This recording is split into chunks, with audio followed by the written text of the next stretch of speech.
26 मार्च 2026 या दिवशी आहे रामनवमी। आपल्या हिंदू धर्मामध्ये खूप महत्त्वाची रामनवमी असते बघा। हा दिवस आपल्या प्रत्येकासाठी खूप महत्त्वाचा असतो।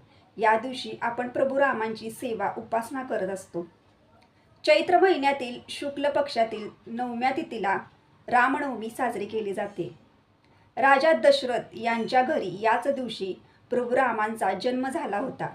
यासाठी आपण हा दिवस प्रभू रामांचा जन्मदिवस म्हणून सुद्धा साजरा करतो।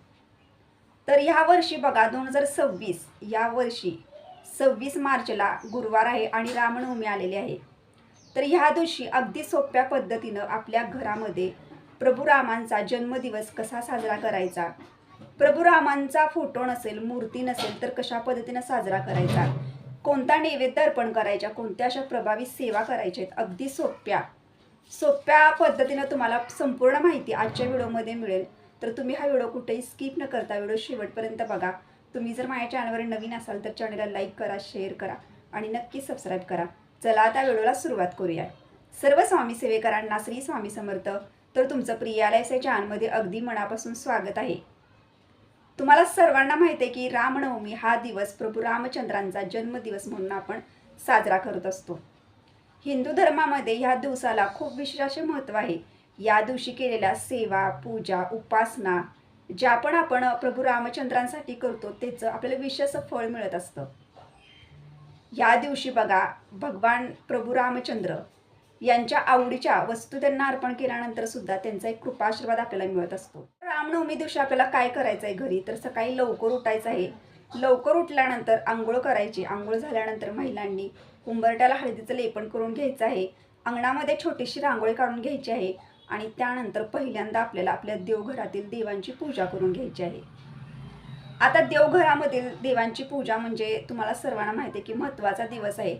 अशा महत्त्वाच्या दिवशी आपल्याला सर्व देवांना अभिषेक करायचा असतो। स्वामींची मूर्ती असेल तर मूर्तीला अभिषेक करून घ्या, सर्व देवांना अभिषेक करून घ्या, फोटो असेल तर फोटो स्वच्छ पाण्याने पुसून घ्या। सर्व देवघरातील देवांची पूजा वगैरे करून घ्यायची आपल्याला सकाळी लवकर पहिल्यांदा। आता तुम्हाला सांगते की प्रभू रामांचा जन्मदिवस आपल्याला घरी साजरा करायचा आहे। प्रभू रामांचा जन्म दुपारी 12:39 झाला होता। आपल्याला जर इच्छा असेल किंवा आपल्या घरामध्ये जर जागा असेल तर तुम्ही पूजा मांडणी करू शकता। असं काही नाही की त्या दिवशी पूजा मांडणी केलीच पाहिजे। जर तुमची इच्छा असेल किंवा तुम्हाला एक वाटत आहे की आपल्या देवघराची तर भरपूर जागा आहे आणि मी एक छोटीशी तिथं पूजा मांडणी करून सुद्धा श्रीरामांचा जन्मोत्सव साजरा करू शकतो, तर तुम्ही पूजा मांडणी केली तरी चालेल।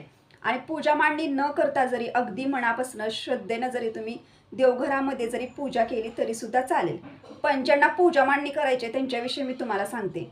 शेवटी कसं असतं, आपण किती मनापासून करतो, किती श्रद्धेनं करतो, किती अंतकरणापासून करतो सेवा उपासना, ते महत्त्वाचं असतं। तर तरी सुद्धा ज्यांना पूजा मांडणी करायची त्यांच्यासाठी मी सांगत आहे, तुमच्या घरामध्ये एक चौरंग असेल तर चौरंग घ्या ज्याच्यावरती आपण पूजा मांडणी करतो। नसेल तर एक छोटासा पाट घ्या, तो स्वच्छ धुवून घ्या, त्याच्यावरती एक वस्त्र हंतरा। काळं सोडून तुम्ही पिवळ्या रंगाचं, लाल रंगाचं वस्त्र, हिरव्या रंगाचं सुद्धा वस्त्र हंतरू शकता। तर त्यानंतर वस्त्र हंतरायचं। त्याच्यानंतर आता आपल्या देवघरामध्ये बघा, ज्यांच्या देवघरामध्ये प्रभू रामांची मूर्ती असेल त्यांनी मूर्तीला अभिषेक करायचा आणि मूर्तीची स्थापना पाट चौरंगावरती करून घ्यायचा। जर तुमच्या घरामध्ये प्रभू रामांची मूर्ती नसेल, फोटो असेल तर फोटो स्वच्छ पाण्यानं पुसून घ्या। आता फोटो पण नाही आणि मूर्ती पण नाही, पण तुमच्या घरामध्ये बाळकृष्णांची मूर्ती तर नक्कीच असेल।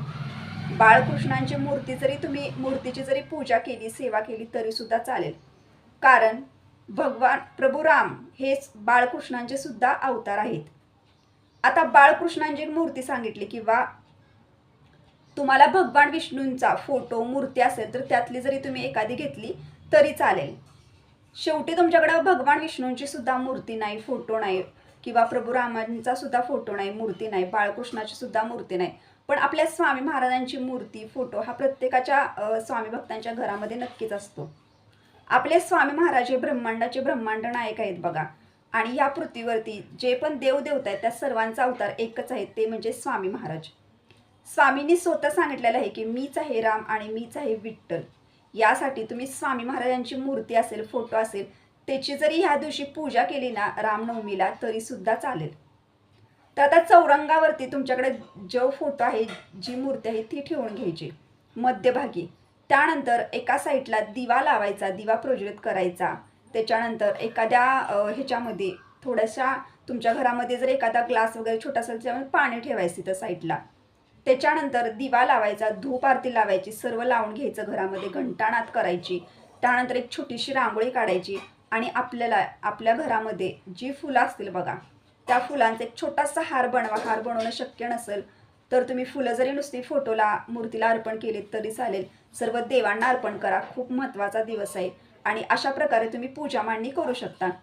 12 वाजता आपल्याला घरामध्ये 12 सव्वा 12पर्यंत आपल्या घरामध्ये आपल्याला पूजा मांडणी वगैरे सर्व करून घ्यायचं आहे. दिवा धूप आरती सर्व लावून घ्यायचं आणि त्याच्यानंतर बघा आता तुम्हाला नैवेद्य त्या दिवशी तुम्हाला अर्पण करायचं आहे. नैवेद्य तर प्रभू रामांचा जन्म झाल्यानंतर तुम्ही नैवेद्य अर्पण केला तरीसुद्धा चालेल. तर त्याच्या आधीनं आपल्याला 12:35 किंवा 32 तुम्हाला सेवेला सुरुवात करायची की जेणेकरून 12:39 सेवा होऊन जाईल. तर आता सेवा खूप महत्त्वाची आहे. सेवा करा, कारण सेवा चुकवू नका. तर आपल्याला काय सेवा करायची तिथं बसून तुम्हाला रामरक्षा खूप महत्त्वाची आहे बघा. रामरक्षा नक्की पठण करा. रामरक्षा पठण केल्यानंतर आपल्यावरील वाईट शक्ती असेल, कोणी पण काही पण वाईट आपल्यावर केलं असेल किंवा आपल्या घरावरती केलं असेल, थोडक्यात काय तर आपल्या जवळ येणारी जी नकारात्मकता असेल, ज्या वाईट गोष्टी असतील, आपल्या आयुष्यातील जो वाईट काळ असेल बघा, जे पण दुःख असेल, जे पण येणारं संकट असेल, ते सर्व दूर निघून जातं. इतकी रामरक्षामध्ये शक्ती आहे. यासाठी आपल्याला घरामध्ये 11 वेळा त्या दिवशी रामरक्षा पठण करायचं आहे. आता रामरक्षा कसं पठण करायचं ह्याविषयी तुम्हाला सांगते. 11 वेळा रामरक्षा आपल्याला पठण करायचं आहे म्हटल्यानंतर रामरक्षामध्ये एकूण 9 ओवी आहेत आणि ही रामरक्षा आपल्याला घरामध्ये 11 वेळा पठण करायचे. तर तुम्हाला 10 वेळा पठण करत असताना 1 ते 9 ओवीपर्यंतच पठण करायचे आहे. पहिल्यांदा तुम्ही रामरक्षा पठण करायला सुरुवात केल्यानंतर 1 ते 9 ओवी पठण करायच्या. दुसऱ्या वेळेला तुम्ही रामरक्षा पठण करायला सुरुवात केल्यानंतर 1 ते 9 ओवी करायच्या. तिसऱ्या वेळेला सुद्धा तुम्हाला 1 ते 9 ओवीच करायच्या आहेत. असं तुम्हाला 10 वेळा करायचे आहे. आणि जेव्हा तुम्ही 11व्या वेळेला रामरक्षा पठण करता त्यावेळेला आपल्याला 1 ते 9 ओवीपर्यंत पठण करायचं आणि शेवटची जी फलश्रुती आहे बघा ती पठण करायची. नंतर आपल्याला काय करायचं, 12:39 होत आलेले असतात. 12:39 झाल्यानंतर आपल्याला लगेच काय करायचं आहे, तर पुन्हा आपल्याला स्वामींजवळ म्हणजेच पूजा घराची मुजरा करायचा, पाया पडायच्या आणि लगेच आपल्याला प्रभू रामांचा फोटो असेल किंवा जे पण तुम्ही चौरंगावरती पूजा केलेली आहे किंवा देवघरामध्ये पूजा केलेली आहे बघा, त्यांना आपल्याला थोडासा अष्टगंध व्हायचा आहे. त्याच्यानंतर फूल असेल जवळ तर फूलसुद्धा व्हायचं आणि आपल्या घरामध्ये जो सुंटवडा असतो बघा, जो सुंटवडा सर्वांना माहिती आहे, त्याचा नैवेद्य आधी अर्पण करायचा. सुंटवड्याचा नैवेद्य अर्पण केल्यानंतर आपल्याला प्रभू रामांचा जन्मदिवस आहे बघा म्हटल्यानंतर त्या दिवशी नैवेद्यसुद्धा अर्पण करायचं. तर नैवेद्य काय अर्पण करायचं त्यांच्या आवडीचं तुम्हाला सांगते. तर प्रभू रामांना ना तांदळाची खीर खूप प्रिय आहे, विशेष अशी प्रिय आहे. तर तुम्ही तांदळाची खीरसुद्धा घरामध्ये बनवू शकता किंवा गोडाचा शिरा घरामध्ये बनवू शकता. या पद्धतीनं तुम्ही गोडामध्ये काहीतर शेवाळ्याची खीर जरी बनवली ना तरी चालेल. तांदळाची खीर, शेवाळ्याची खीर किंवा गोडाचा शिरा यापैकी तुम्ही एक पदार्थ बनवा आणि प्रभू रामांना नैवेद्यसुद्धा अर्पण करा त्या दिवशी.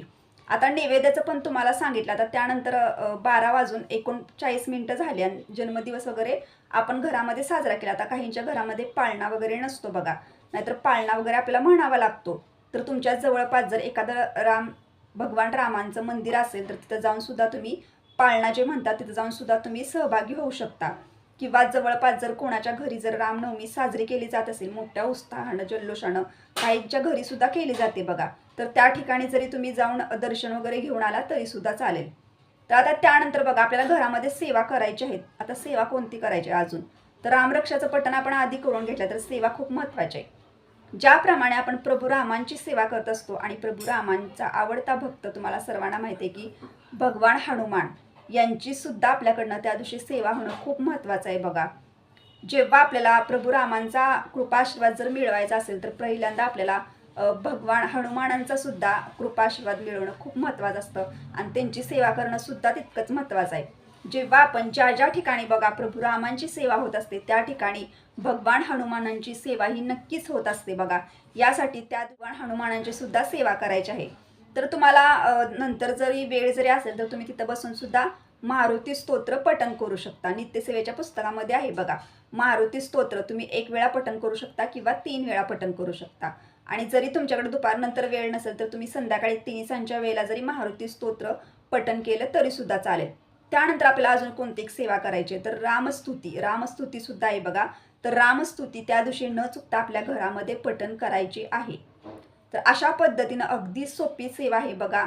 अशा पद्धतीनं आपल्याला घरामध्ये सेवा करायची आहे. रामरक्षा खूप महत्त्वाची आहे. हे सर्व मारुती स्तोत्र हे सर्व खूप महत्त्वाचे आहे. ही सेवा चुकवू नका, सेवा नक्की करा. आता त्यानंतर सायंकाळच्या वेळेला दिवा धूप आरती सर्व लावून घ्यायचं. आणि आपल्या घरामध्ये बघा त्या दिवशी प्रभू रामांचा जन्मदिवस झालेला, रामनवमी खूप महत्त्वाची. तर ह्या दिवशी आपल्या घरामध्ये सायंकाळच्या वेळेला महत्त्वाचे उपाय सुद्धा आपल्याला करायचे आहेत. 9 दिव्यांचे सुद्धा आपल्याला घरामध्ये उपाय करायचे असतात. तर हे उपाय कोणते आहेत ह्या संपूर्ण विषयी माहिती सुद्धा देणारा व्हिडिओ सुद्धा आपल्या चॅनलवरती आहे. तो पण तुम्ही एकदा नक्कीच बघून घ्या. उपाय नक्की घरामध्ये करा. तर अशा पद्धतीनं अगदी सोप्या पद्धतीनं आपल्या घरच्या घरी रामनवमी प्रभू रामांचा जन्मदिवस कसा साजरा करायचा, फोटो नसेल, मूर्ती नसेल तर कसा साजरा करायचा, कोणत्या सेवा करायचा, कोणता नैवेद्य अर्पण करायचा, या संपूर्ण विषयी माहिती मी तुम्हाला दिली. तुम्हाला जर हा व्हिडिओ आवडला असेल एक छोटंसं हाईप करा. हाईपचं बटन आहे बघा चॅनलच्या इथं. व्हिडिओला सुद्धा हाईप करा. चॅनलवर नवीन असाल तर चॅनलला सुद्धा सबस्क्राईब करा. चला तर आता भेटूया नेक्स्ट व्हिडिओमध्ये. पण सर्व स्वामी सेवेकरांना श्री स्वामी.